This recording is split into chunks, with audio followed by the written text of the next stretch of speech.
dilema dalam kehidupannya. Jadi kita akan membaca dulu ayat yang akan menjadi landasan kita untuk firman Tuhan pada sore hari ini. Diambil dari Injil Matius pasal 1 ayat 18 hingga ayat 25. Injil Matius pasal 1 ayat 18 hingga ayat 25. Kelahiran Yesus Kristus adalah seperti berikut. Pada waktu Maria ibunya bertunangan dengan Yusuf, ternyata ia mengandung dari Roh Kudus sebelum mereka hidup sebagai suami istri. Karena Yusuf suaminya seorang yang tulus hati dan tidak mau mencemarkan nama istrinya di muka umum, ia bermaksud menceraikannya dengan diam-diam.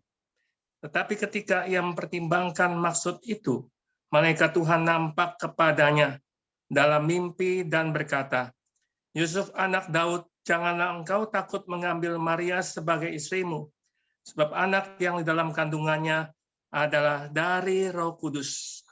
Ia akan melahirkan anak laki-laki dan engkau akan menamakan dia Yesus, karena dialah yang akan menyelamatkan umatnya dari dosa mereka. Hal itu terjadi supaya genaplah yang difirmankan Tuhan oleh Nabi.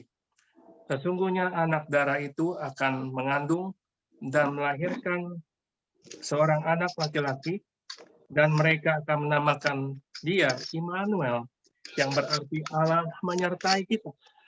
Sesudah bangun dari tidurnya, Yusuf berbuat seperti yang diperintahkan malaikat Tuhan itu kepadanya. Ia mengambil Maria sebagai istrinya, tetapi tidak bersetubuh dengan dia sampai ia melahirkan anaknya laki-laki, dan Yusuf menamakan dia Yesus. Saudaraku yang dikasihi Tuhan, pada sore hari ini, saudara-saudari, kita akan melihat dilema. Dilema itu dalam bahasa Inggrisnya dilemma adalah istilah umum yang merujuk kepada suatu kondisi yang menyulitkan, yaitu munculnya sebuah masalah yang menawarkan dua kemungkinan, di mana keduanya sama-sama sulit untuk diterima. Ya. Kita melihat ada berbagai paradigma yang saling bertentangan bila kita menghadapi dilema. Ya. Coba kita lihat layar berikutnya.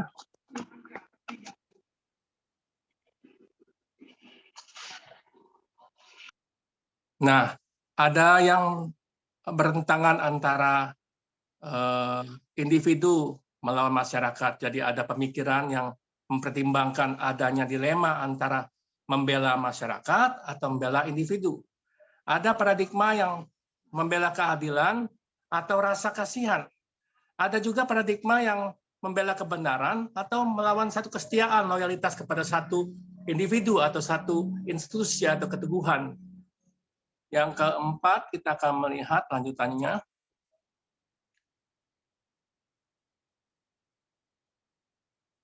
Dalam hal dua paradigma yang dipertentangkan, ya masih yang ketiga sebenarnya tempatkan pada situasi membuat pilihan antara berlaku jujur dan berlaku setia. Yang keempat, paradigma jangka pendek melawan jangka panjang. Nah, dalam pengambilan keputusan saudara, kita biasa mempertimbangkan tiga hal. Ini yang umum, saudara ya.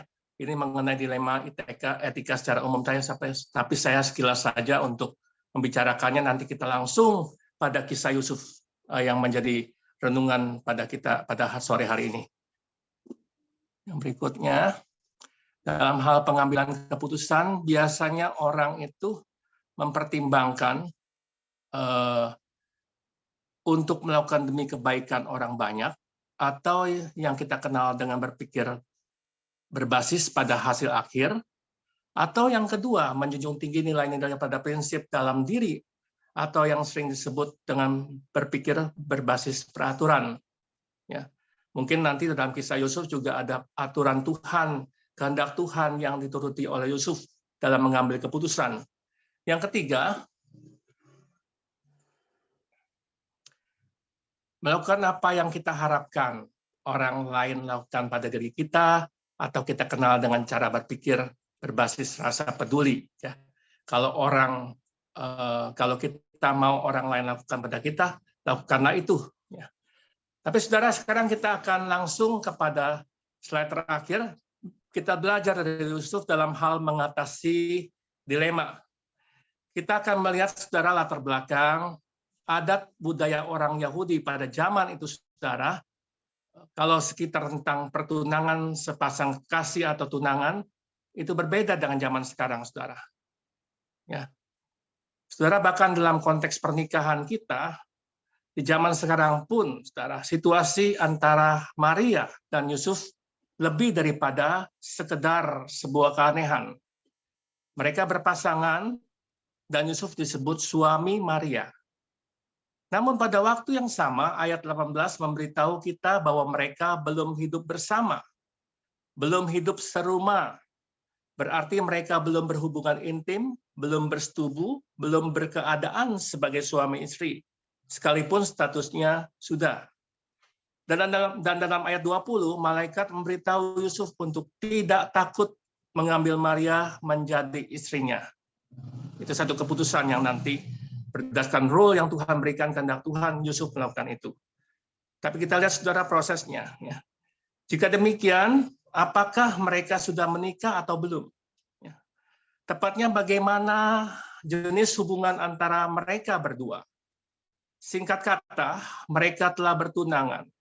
Di depan umum telah saling mengatakan janji nikah, the vow, yang sering dikatakan oleh anak-anak muda ataupun yang kita saksikan dalam kebaktian peneguhan dan pemberkatan nikah sekarang ini. Ya. Saya tidak menemukan kata-kata janji nikah dalam bahasa Arami atau bahasa Ibrania, tapi kira-kira itu persis seperti the vow yang orang-orang bacakan sekarang. Ya. Bagaimana cinta kasih itu dinyatakan dengan janji untuk masa depan mereka sampai maut memisahkan kita. Kasih itu akan tetap ada sekalipun berbagai kondisi yang sulit sekalipun. Sekalipun sakit, sekalipun miskin, sekalipun dalam keadaan apapun juga, kedua pasangan itu tetap saling mengasihi. Itulah the vow yang sudah dinyatakan dalam satu pertunangan. Jadi pertunangan pada saat itu bukan hanya lamaran, sekedar lamaran saja, tetapi juga mengandung ikatan janji nikah. Sehingga mereka sudah disebut sebagai suami dan istri, walaupun belum hidup serumah. Ya, nanti pada waktunya pernikahan, seperti pernikahan di Kana diadakan beberapa hari, mereka mengadakan resepsi nikah, dan dilakukan dengan upacara, didahului dengan upacara pernikahan yang sebenarnya. Jadi nanti diawali dengan biasa ya, mempelai perempuan itu akan mendatangi rumah mempelai pria. Mempelai wanita akan dampingi oleh, biasanya dalam kisah Injil Matius ada 5 orang darah yang mendampingi sahabatnya, yaitu mempelai perempuan untuk diantar ke rumah mempelai pria. Ya. Itu menggambarkan satu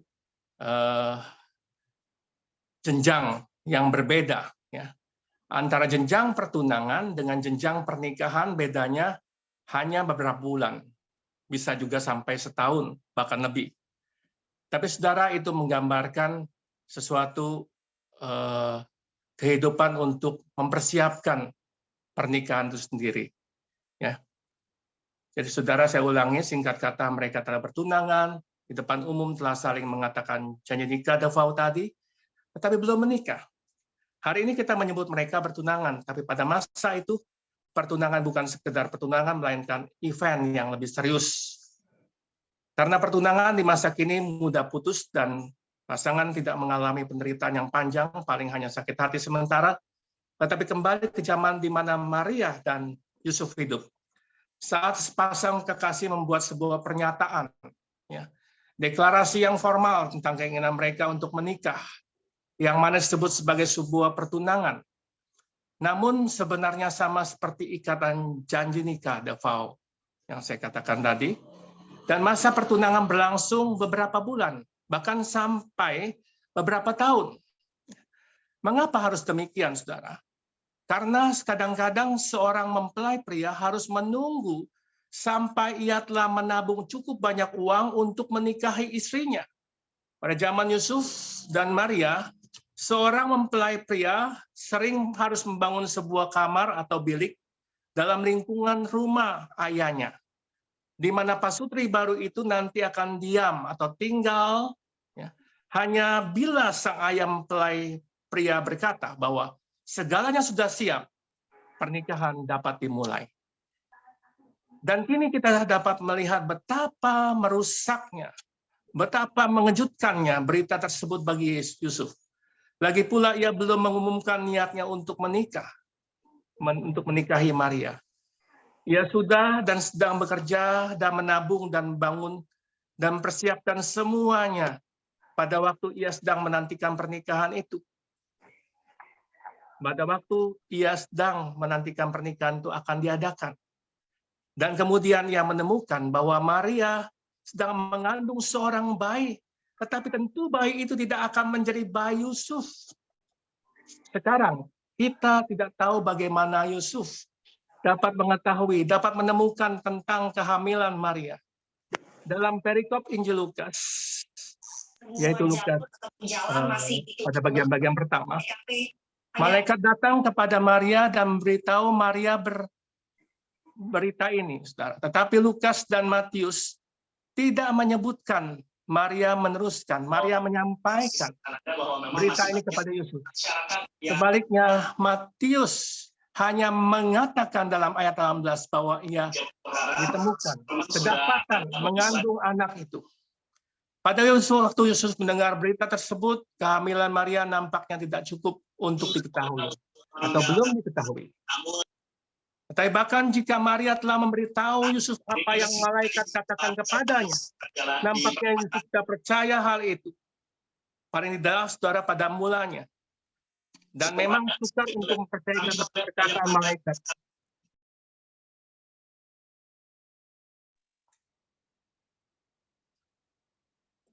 Saudara, Roh Kudus akan datang kepadamu dan kuasa yang maha tinggi akan menaungimu. Dan untuk alasan itulah turunan kudusmu akan disebut anak Allah. Kita masih tidak mengerti apa artinya itu atau bagaimana Yesus dapat menjadi Allah sepenuhnya. Dan manusia sepenuhnya pada waktu yang bersamaan. Bagaimana kita mungkin bisa mengharapkan Yesus percaya kisah atau hal yang demikian? Saudara, khususnya bukan ketika ada begitu banyak orang lain, begitu banyak hal yang biasanya, begitu banyak penjelasan yang dapat dipercaya. Sebenarnya maksud saya, kehamilan Maria benar-benar ajaib, benar-benar sesuatu mukjizat, saudara. Mengandung dari Roh Kudus, atau bahwa Maria hanya lelah menunggu Yusuf dan berbuat selingkuh atau affair dengan orang lain. Seandainya saya yang jadi tunangan Maria, apakah saya bisa percaya? Dan apa yang saya lakukan jika saya yakin Maria telah menipu saya? Akankah saya meninggalkannya? Ketahuilah, saudari, Yusuf tidak melakukan semua itu. Tertulis dalam hukum Musa bahwa barang siapa yang tertangkap basah melakukan perzinahan harus dihukum mati, dirajam dengan batu. Tapi pada waktu ini dalam sejarah, tunangan yang melanggar hukum biasa ditangani dengan perceraian. Dan karena Yusuf dan Maria telah menjadi tunangan, statusnya sebagai suami dan istri, satu bagi lainnya, Yusuf semestinya bisa memakai haknya untuk membuat Maria dipermalukan di hadapan umum. Diadili publik, ia dapat meyakinkan bahwa ia tidak pernah menerima dan bisa menerima respek kehidupan yang nyaman tidak akan dapat oleh Maria. Tapi saudara, itu adalah hal yang memang biasanya dilakukan oleh orang-orang yang dunia ini. Tetapi kita melihat bagaimana Yusuf dengan segala karakternya yang tulus hati dan benar, ia benar-benar menunggu dan memikirkan bagaimana ia bisa berbuat kasih yang sejati kepada Maria, istrinya. Saudara, kita bisa melihat Yusuf tidak seperti orang dunia, Matius memberitahukan bahwa dia adalah orang yang tulus hati. Karakternya jelas sebagai adjustment, orang benar, seorang yang hidup menurut kehendak Allah. Jadi dia tidak akan berbuat kesalahan, dia mencoba menurut aturan yang ada dalam hukum Taurat, tetapi dia memandang persoalan dengan jelas. Dia tahu bahwa dia harus mengasihi istrinya dengan kasih yang sejati, kasih yang memberi, artinya kasih yang memikirkan kepentingan istri, kepentingan orang lain, bukan kepentingan daripada diri sendiri.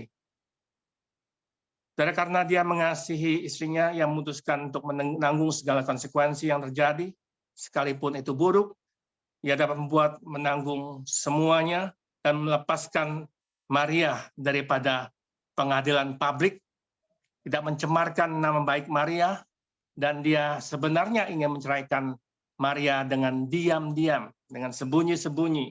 Ya. Tetapi Maria akhirnya ya tidak sampai dia ceraikan dan ditinggalkan demikian saja. Dan sampai ia menyuruh Maria meninggalkan kota secara diam-diam sampai bayi itu lahir. Tetapi ia menerima kehendak Tuhan. Keputusan Yusuf adalah menurut kehendak Tuhan, yang mana pada waktu itu menurut perkataan malaikat Tuhan dalam sebuah mimpi. Zaman Yusuf dan Maria memang zaman antara perjanjian lama dan perjanjian baru, firman Tuhan yang dikatakan langsung oleh Nabi itu jarang. Ya. Biasanya banyak yang melalui mimpi dan penglihatan. Ya. Pada masa itu mimpi memang juga dipakai sebagai satu sarana untuk penyataan umum bagaimana Allah berkehendak pada umatnya. Saudara-saudara yang kasih Tuhan, jadi kita melihat bahwa Yusuf kemudian disuruh mengambil Maria sebagai istrinya. Artinya untuk meneruskan masa pertunangan itu. Dan sampai menantikan masa di mana mereka boleh berkumpul di satu rumah. Ya. Jadi itu pun memang perlu pengorbanan daripada Yusuf sebagai seorang pria. Ya. Ia tidak mengganggu intervensi daripada Roh Kudus. Salah satu maksud Tuhan memakai kuasa Roh Kudus untuk membuat Maria terbebaskan dari polusi dosa manusia, ya. Sehingga Maria melahirkan bayi yang benar-benar kudus dengan tidak memakai cara-cara manusia, ya. Tidak melalui sel telur yang dibuahi oleh sperma, tidak memakai cara-cara alami secara biologis. Itu tujuannya memang oleh bapak-bapak gereja dikatakan untuk menghindarkan Yesus daripada tercemar oleh dosa asal umat manusia. Dan dengan demikian kita bisa melihat bahwa Roh Kudus benar-benar berintervensi, dan kemudian Yusuf pun, ya, sekalipun sudah dalam masa pernikahan, sudah berada bersama-sama serumah dengan Maria istrinya, tetapi tidak melakukan hubungan intim, tidak melakukan persetubuhan, tidak melakukan hubungan sebagai suami istri. Statusnya ya sebagai suami istri, tetapi tidak berkeadaan sebagai suami istri. Menunggu masa Yesus dilahirkan, kemudian sampai Yesus mungkin sudah agak remaja, baru mereka mempunyai anak sendiri. Nanti dikatakan ada saudara-saudara Tuhan Yesus, termasuk Yakobus dan lain-lainnya. Tetapi masa itu ia berkorban untuk membuat bayi ini dilahirkan, tidak ada intervensi daripada manusia sama sekali. Jadi kita bisa melihat bagaimana tulus hatinya seorang Yusuf. Ya. Seorang Yusuf yang benar-benar memikirkan kepentingan sang istri. Kasih itu memang diwujudkan dengan memikirkan kepentingan orang lain juga. Kepentingan orang yang dicintai, bukan kepentingannya sendiri. Jadi bukan hanya Yusuf menuruti kehendak Tuhan yang persis disampaikan oleh malaikat Tuhan di dalam mimpi. Tetapi Yusuf juga memikirkan bagaimana Maria kemudian pada waktu melahirkan bayi Yesus. Dia tidak bersentuhan dengan Maria dalam pengertian tidak bersetubuh sampai Yesus dilahirkan. Dan dia tidak dan dia menjamin untuk memelihara anak sebagai seorang tukang kayu, saudara. Tukang kayu termasuk golongan orang-orang miskin pada saat itu, saudara. Zaman Tuhan Yesus, orang-orang yang disebut gembala, tukang kayu, itu adalah orang-orang yang marginal, yang sampingan. Ya. Penghasilan mereka lumayan pas-pasan saja, dan pada waktu mereka ke Bait Allah, dikatakan waktu mengantar Yesus umur 12 tahun, mereka ke Bait Allah dan mempersembahkan burung, terkukur saja. Artinya mereka tergolong sebagai orang miskin, tidak bisa mempersembahkan kambing domba. Jadi benar-benar golongan tukang kayu itu adalah orang-orang yang bekerja keras untuk bisa mendidik dan mengasuh bayi Yesus sampai menjadi remaja Yesus 12 tahun, dan tidak dikisahkan dalam Injil-Injil, tapi dalam pengertian bahwa kita tahu bahwa Tuhan Yesus kemudian sudah melayani pada saat usia 30, dan 3,5 tahun dia melayani, dan kemudian dia mencapai visi misinya, mati di kayu salib. Saudara-saudara, pada satu Yusuf dan Maria menjamin bahwa Yesus dipelihara dalam satu keluarga yang benar-benar mengasuh anaknya, mengasuh bayi Yesus. Dikatakan, saudara, dalam ayat yang terakhir bahwa Yesus dinamai sebagai Immanuel, dan dinamai Yesus dalam bahasa Ibrani, Yeshua, berarti yang menyelamatkan, Savior. Ya. Jadi, saudara, ketika orang mengadopsi seorang anak pada saat itu, saudara, biasanya ditandai dengan cara menamakan nama, memilih nama untuk anak itu. Saudara, Tuhan sudah berkata melalui malaikat bahwa namailah anak itu Yesus dan Immanuel. Maka Yusuf pun berbuat demikian, menamai Yesus Immanuel, ya. Menamai dia Yeshua, Yesus dan Immanuel. Berarti dia juga sudah bertekad mengangkat dan membesarkan anak itu sebagai anak kandungnya sendiri, sebagai anak angkatnya sendiri, ya. Yesus adalah anak Allah sendiri, tetapi bapak angkatnya di dalam dunia adalah Yusuf. Kita bisa melihat bagaimana Yusuf bisa mengambil karakter yang mulia sekali sebagai seorang bapa bagi anak Allah yang akan menjalankan misi di dalam dunia untuk menebus dosa manusia. Yang terkandung dalam namanya Yesus dan yang menyertai kita, yaitu Immanuel. Saudara-saudara, pada sore hari ini kita mendapatkan pelajaran dari Yusuf. Yang pertama, dia benar-benar adalah orang yang besar hati. Dia tidak memikirkan yang buruk-buruk terhadap pasangannya, pasangan hidupnya. Dia memikirkan bagaimana dia bisa memberikan sesuatu dan tidak mencemarkan nama baik istrinya. Bisa saja, saudara, dia bisa menyerahkan ke pengadilan umum untuk istrinya itu diadili menurut peradilan umum sehingga harus dihukum mati, dirajam dengan batu. Tetapi Yusuf kemudian mengambil cara-cara yang paling baik, yaitu dengan cara menceraikan dia. Memang ada satu cara, saudara, selain dihukum mati, yaitu menceraikan saja, diberi surat cerai. Tapi saudara, Yusuf bahkan memberikan satu solusi yang paling baik, yaitu menceraikan dengan cara diam-diam, dengan sembunyi-sembunyi, quietly. Ya, disuruh keluar kota dan kemudian melahirkan di sana, dan berarti aman-aman saja dengan Maria. Tetapi kemudian Yusuf mengambil keputusan sesuai dengan rule Tuhan sendiri, yaitu dengan kehendak Tuhan. Tuhan ingin dia menjadi ayah angkat bagi Yesus, dan menamai dia Yesus itulah tanda bahwa dia benar-benar mengangkat Yesus sebagai anak, mengadopsi Yesus sebagai anaknya sendiri, dan membesarkannya, dan benar-benar menerima Maria sebagai istrinya, melanjutkan masa pertunangan itu dengan masa pernikahan. Sesuatu yang berani, saudara, mengambil satu resiko yang besar. Ya. Barangkali mereka akan malu di hadapan umum, karena ada satu kisah yang mungkin tidak orang lain mengerti. Bagaimana bisa Roh Kudus itu mengintervensi atau menaungi kandungan Maria sehingga lahir seorang bayi, itu sesuatu yang belum dimengerti pada zaman itu. Ya, baru kemudian pada zaman-zaman Bapak Gereja Anastasius bagaimana deklarasikan bahwa Yesus adalah Allah sejati dan manusia sejati. Dengan demikian harus ada campur tangan Roh Kudus, itu tidak dimengerti pada zaman itu, saudara. Mereka akan terbelalak dan terkejut kalau melihat seorang gadis remaja itu hamil sebelum waktunya, sebelum waktu menikah.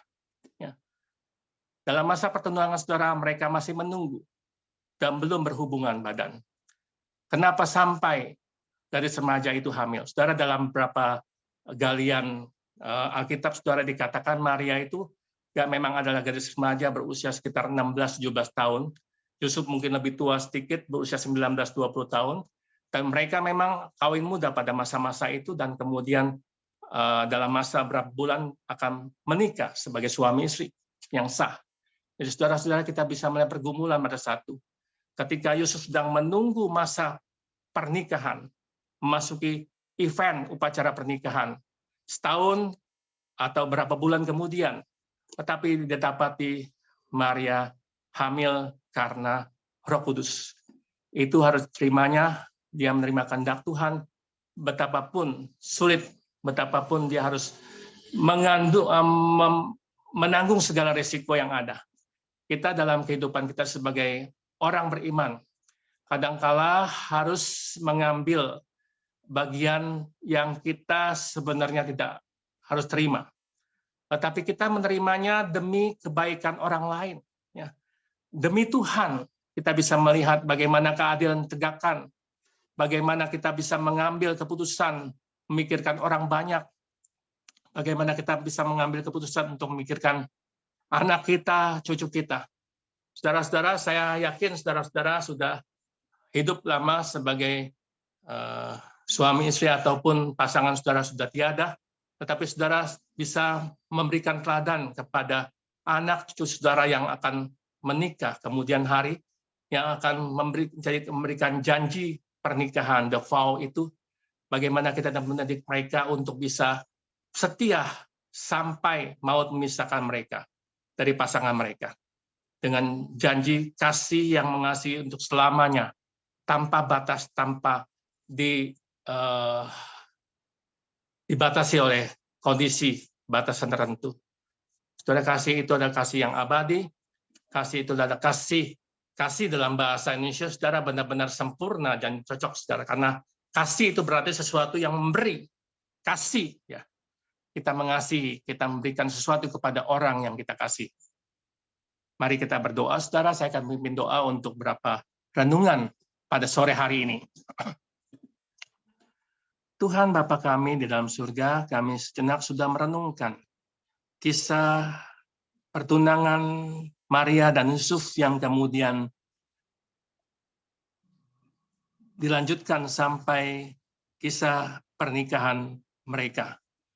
Sampai mereka mendapatkan seorang anak bayi yang dinamai Yesus, yang kemudian menjadi Kristus, Juru Selamat dunia. Tuhan Bapa kami dalam surga, betapa penuh dengan pergumulan mereka pada saat pertama mendengar akan menjalani masa, akan mendapati seorang anak dan membesarkan seorang anak, Yesus ini, saudara. Tetapi mereka benar-benar sebagai suami istri yang saling mengasihi.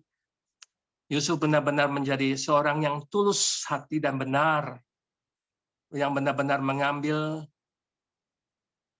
Maria sebagai istrinya, menjadikannya sebagai istri yang kemudian hari akan turut bersama-samanya membesarkan bayi Yesus sampai menjadi dewasa dan hingga menjalankan misinya di atas kayu salib. Tuhan Bapa kami dalam surga, berikanlah kami hati yang mengasihi dengan tanpa batas kepada orang-orang di sekitar kami. Kasih yang benar-benar memberikan sesuatu kepada orang yang kami kasihi. Bukan kami menuntut sesuatu. Tuhan, berikanlah kami keinginan untuk meneladani Yusuf, Tuhan, dalam hal-hal yang mengatasi dilema hidup. Benar, Tuhan, dalam hari-hari seperti itu, dia bisa terus menjalankan kebiasaan dalam masyarakat, dalam hukum Taurat untuk mencemarkan nama baik orang lain ketika dalam tanda kutip berselingkuh. Tetapi dia telah mengambil bagian di dalam rencana Allah dengan benar-benar mengambil satu keputusan untuk menuruti kehendak Allah saja. Bukan kebiasaan bersatu. Tidak mencemarkan nama istrinya dan juga tidak menceraikan dengan diam-diam. Tetapi mengambil Maria sebagai istrinya. Itulah Yusuf yang kami kenal, Tuhan. Sosok Yusuf biar berada pada kami sekalipun kami adalah seorang perempuan, tapi kami berbalas sebagai seorang yang mengasihi suami kami, sebagai seorang wanita yang mengasihi anak dan cucu kami, dan membesarkan mereka di dalam iman dan didikan firman Tuhan. Di dalam nama Tuhan Yesus kami berdoa. Amin. Tuhan berkati saudara untuk firman-Nya. Ya, terima kasih ya untuk Pendeta Susan Suri yang telah membagikan renungan untuk kita sekalian. Hari ini tetap break room ya. Nanti silahkan sharingkan mengenai satu saja yang akan kita sharingkan, yaitu kilas balik akhir tahun. Sharingkan keputusan-keputusan penting yang harus Anda ambil dan mengalami dilema antara kepentingan diri, ya, kemudian desakan orang luar atau tradisi, dan kebenaran firman Tuhan. Bagaimana Anda mengatasi dilema-dilema sepanjang tahun dan mengambil keputusan sesuai dengan kehendak firman Tuhan. Jadi kita tahu ya bahwa keputusan-keputusan kita yang kita ambil pada saat kita dihadapi dilema itu pasti keputusan-keputusan penting ya, sehingga disebutnya dilema. Nah, bagaimana kita bisa mengambil keputusan yang sesuai dengan kebenaran firman Tuhan meskipun itu mungkin bertentangan dengan ego kita, keinginan pribadi kita gitu ya, atau bahkan melanggar tradisi atau kebiasaan pada umumnya. Nah, di sanalah kita dihadapkan kepada dilema untuk apakah kita lebih melakukan keputusan yang berdasarkan firman Tuhan, kehendak Tuhan, ataukah berdasarkan keputusan pada umumnya. Dan kita lihat sendiri ya, dari Yusuf yang mengambil keputusan sesuai dengan petunjuk Tuhan, akhirnya menghasilkan juru selamat bagi dunia. Nanti silahkan di-sharingkan.